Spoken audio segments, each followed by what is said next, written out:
नमस्कार आरंभ करने जाऊँ आज ओडिया कार्यक्रम नारी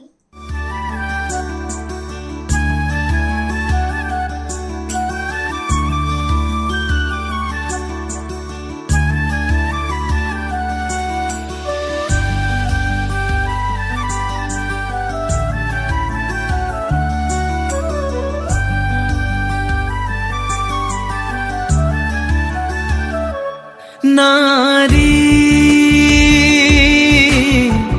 तुमे केड़े धन्य तुमे केड़े धन्य नारी तुमे केड़े धन्य तुमे केड़े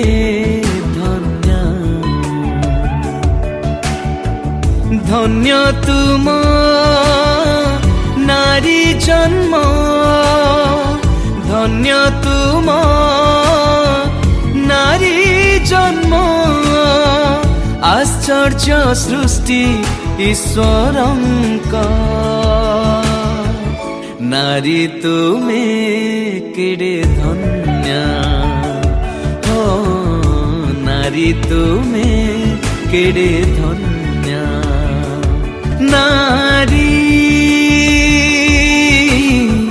तुमे केड़े धन्य तुमे केड़े धन्य।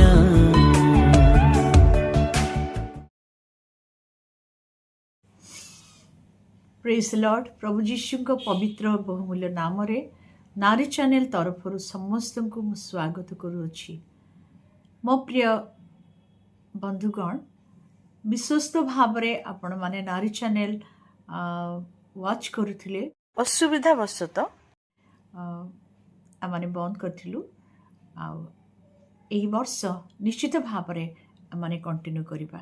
एही नारी चैनल एक पारिवारिक कार्यक्रम रहिथिबारु नितांत एथिरे परवर्ती समय रे माने सेक्स मैरिज फैमिली की प्रकार गोटे आदर्श परिवार गठन करबा बिब्लिकली ईश्वर वाक्य रे ईश्वर कौन कहते एवं ईश्वर वाक्य समत शिक्षा माने ग्रहण करबा। आज परिवार विषय कहया चाहूँगी। विवाह संपर्क रे ईश्वर इच्छा जानिबा नितांत आवश्यक रही कारण ईश्वर इच्छा न जानी विवाह करने द्वारा आज अनेक गृह गुड़िक भांगी पड़ी। तेणु यही प्रसंग आपणक निमंते मो निमंते समस्त निमंते नितांत जानिबा जरूरी अटे। विवाह संपर्क रे ईश्वर संकल्प ईश्वर योजना ईश्वर इच्छा जानिबा नितांत आवश्यक रही। प्रत्येक ख्रीष्ट विश्वासी आ विश्वासी गण ख्रीष्टीय युवा युवती पुत्र कन्या जानिबा आवश्यक रही। ख्रीष्टीय विवाह अन्य विवाह ठारू संपूर्ण अलग अटे। अन्य जागतिक विवाह ठारू संपूर्ण भिन्न अटे। यह जानिबा द्वारा ए मंद दुर्दिन जगत मध्यरु आपण पृथकीकृत जीवन काटी परिबे एवं एक आदर्श परिवार गठन करि परिबे। विवाह सदा प्रभु परमेश्वरंकर एक मधुर सृष्टि अटे। विवाह सदा प्रभु परमेश्वरंक द्वारा स्वर्ग रे निर्धारित अटे पृथ्वी रे संस्थापित। विवाह सदा प्रभु परमेश्वरंक द्वारा स्वर्ग रे स्थिरीकृत अटे। विवाह सदा प्रभु परमेश्वर द्वारा प्रतिष्ठित अटे। विवाह सदा प्रभु परमेश्वर स्वर्ग रे स्थिरीकृत करी पृथ्वी रे ताहा प्रतिष्ठा करी अछंती। पितामाता गुरुजन व समाज द्वारा ताहा अनुमोदित व स्वीकृति प्राप्त। ख्रीष्टीय परिवार सुसंयुक्त और सुगठित हुए। तेणु विवाह और परिवार गठन संपर्क रे ଈଶ୍ୱରଙ୍କ ବାକ୍ୟ କ'ଣ କୁହେ ତାହା ଆପଣ ଏବଂ ମୁଁ ଜାଣିବା ଦ୍ୱାରା ଆମେ ଏହି ଅନ୍ତିମ କାଳର ଅନ୍ତିମ ସମୟ ଏହି ଅନ୍ତିମ କାଳର ଅନ୍ତିମ ସମୟରେ ପ୍ରଭୁ ଯୀଶୁଙ୍କ ଆଗମନ ନିକଟବର୍ତ୍ତୀ ହେବା ସମୟରେ କି ପ୍ରକାର ଏକ ସୁନ୍ଦର ସ୍ୱର୍ଗୀୟ ଗୃହ ଏହି ଦୁର୍ଦିନ ଜଗତରେ ଆମେ ଗଠନ କରିପାରିବା। ଏହା ସବୁଠୁ ବଡ଼ ବିଷୟ, କାରଣ ଅନେକ ପରିବାରକୁ ନେଇକି ଏକ ମଣ୍ଡଳୀ ଗଠିତ ହୁଏ, ଅନେକ ଖ୍ରୀଷ୍ଟ ବିଶ୍ୱାସୀମାନଙ୍କୁ ନେଇକି ମଣ୍ଡଳୀ ଗଠିତ ହୁଏ। ଆଉ ସେ ମଣ୍ଡଳୀକୁ ପ୍ରଭୁ ଯୀଶୁ ଖ୍ରୀଷ୍ଟ ଗ୍ରହଣ କରିବା ପାଇଁ ବର ରୂପରେ ଆସୁଅଛନ୍ତି। କି ପ୍ରକାର କନ୍ୟା ହେବା ଆବଶ୍ୟକ ସେହି ବର ନିମନ୍ତେ? ଯୀଶୁ ଖ୍ରୀଷ୍ଟ ବର ରୂପରେ ସ୍ୱର୍ଗରୁ ଅବତରଣ କରୁଅଛନ୍ତି ଏକ କନ୍ୟା, ସତୀ କନ୍ୟାକୁ ରିସିଭ୍ କରିବା ପାଇଁ, ଗ୍ରହଣ କରିବା ପାଇଁ। ତେଣୁ ଆପଣ ଏବଂ ମୁଁ ବା ପରିବାର, ଖ୍ରୀଷ୍ଟୀୟ ବିଶ୍ୱାସୀ ମାନେ ଖ୍ରୀଷ୍ଟୀୟ ପରିବାର ଏକ ସତୀ କନ୍ୟା ନ୍ୟାୟ, ଖ୍ରୀଷ୍ଟୀୟ ମଣ୍ଡଳୀ ଏକ ସତୀ କନ୍ୟା ନ୍ୟାୟ ଆମମାନେ ସୁଗଠିତ ହେବା ଆବଶ୍ୟକ। ମୋ ପ୍ରିୟମାନେ, ବିବାହର 4ଟି ମୁଖ୍ୟ ଉଦ୍ଦେଶ୍ୟ କେବଳ ମୁଁ କହିବି। ବିବାହର ସଦାପ୍ରଭୁ ବିବାହକୁ ପ୍ରତିଷ୍ଠା କଲେ ବା ସଦାପ୍ରଭୁ ବିବାହର ପ୍ରତିଷ୍ଠାର 4ଟି ମୁଖ୍ୟ ବିଷୟ କେବଳ ମୁଁ କହିବି। ଆଉ ପରବର୍ତ୍ତୀ ସମୟରେ ଆମେ ଧାରାବାହିକ ଭାବରେ ତାହା ମାନେ ଶିକ୍ଷା ଗ୍ରହଣ କରିବା। ନମ୍ବର 1, ସଦାପ୍ରଭୁ ବିବାହ ପ୍ରତିଷ୍ଠା କରିବାର 4ଟି ମୁଖ୍ୟ ଉଦ୍ଦେଶ୍ୟ। ବିବାହ ପ୍ରତିଷ୍ଠା କରିବାର ପ୍ରଥମ ଉଦ୍ଦେଶ୍ୟ ହେଉଛି ସେକ୍ସ ଏଣ୍ଡ ମ୍ୟାରେଜ। ଈଶ୍ୱରଙ୍କ ସଂକଳ୍ପ ଅତି ଉଚ୍ଚ, ଉନ୍ନତ ଓ ମହତ। ତାହା ମନୁଷ୍ୟର ବୋଧର ଅଗମ୍ୟ ଅଟେ।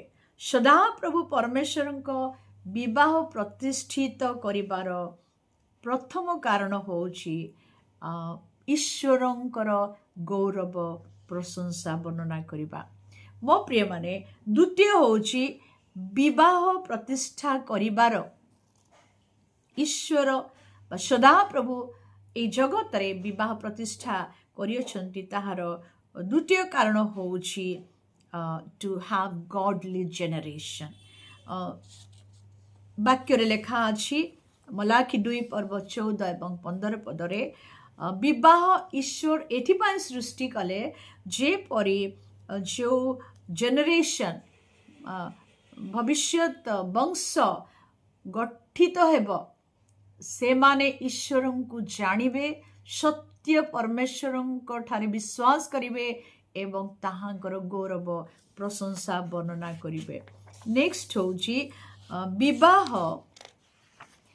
ସଦାପ୍ରଭୁ ବିବାହ ସୃଷ୍ଟି କରିବାର ତୃତୀୟ ଉଦ୍ଦେଶ୍ୟ ହେଉଛି purpose of establishing marriage to establish bond of love। ଖ୍ରୀଷ୍ଟୀୟ ପ୍ରେମକୁ ସୁଦୃଢ଼ କରିବା ପାଇଁ ବା ସ୍ୱାମୀ ସ୍ତ୍ରୀ ମଧ୍ୟରେ ପ୍ରେମକୁ ସୁଦୃଢ଼ କରିବା ପାଇଁ ବିବାହ ପ୍ରତିଷ୍ଠା କରିଥିଲେ। ନିଶ୍ଚିତ ଭାବରେ ଏହି ପଏଣ୍ଟରେ 10 ଗୋଟି ପଏଣ୍ଟ ଅଛି। ନେକ୍ସଟ ଏପିସୋଡ଼ରେ ମୁଁ ତାହା ସେୟାର କରିବି। ଆଉ ଚତୁର୍ଥ ହେଉଛି ସ୍ୱାମୀ ସ୍ତ୍ରୀ ମଧ୍ୟରେ ଯୌନ ସମ୍ପର୍କର ସନ୍ତୁଷ୍ଟତା, ଐକ୍ୟତା ଓ ସମନ୍ୱୟତା ରକ୍ଷା କରିବା। ଶାରୀରିକ ଭାବେ, ମାନସିକ ଭାବେ, ପାରିବାରିକ ଭାବେ, ଆଧ୍ୟାତ୍ମିକ ଭାବରେ ମଧ୍ୟ ଐକ୍ୟତା ରକ୍ଷା କରିବା। ଏହି 4ଟି ଉଦ୍ଦେଶ୍ୟରେ ସଦାପ୍ରଭୁ ବିବାହ ସୃଷ୍ଟି କରିଥିଲେ। ପ୍ରଭୁ ସମସ୍ତଙ୍କୁ ଆଶୀର୍ବାଦ କରନ୍ତୁ। ଆପଣଙ୍କୁ ଗୋଟିଏ ସୁନ୍ଦର ଆଦର୍ଶ ପରିବାର ଏହି ଦୁର୍ଦିନ ମନ୍ଦ ଜଗତ ମଧ୍ୟରେ ଖ୍ରୀଷ୍ଟ କୈନ୍ଦ୍ରିକ ଗୋଟିଏ ପରିବାର ଗଠନ କରିବା ପାଇଁ ପବିତ୍ର ଆତ୍ମା ପ୍ରଭୁ ଯୀଶୁଙ୍କ ନାମରେ ସାହାଯ୍ୟ କରନ୍ତୁ, ଯେପରି ସେହି ପରିବାର ଏହି ଈଶ୍ୱରଙ୍କର ବିବାହ ସୃଷ୍ଟିର ଉଦ୍ଦେଶ୍ୟ ଆପଣ ମୁଁ ପୂର୍ଣ୍ଣ କରିବା। ପ୍ରଭୁ ଗୌରବ ପାଇବେ। ଗଡ୍ ବ୍ଲେସ୍ ୟୁ। ଶାଲୋମ୍। ଆଜିର ପ୍ରୋଗ୍ରାମଟି ଏଠାରେ ରଖୁଛୁ। ଈଶ୍ୱରଙ୍କ ଇଚ୍ଛା ହେଲେ ନେକ୍ସଟ ଏପିସୋଡରେ ଦେଖା ହେବ। ଶାଲୋମ୍, ବାଏ ବାଏ।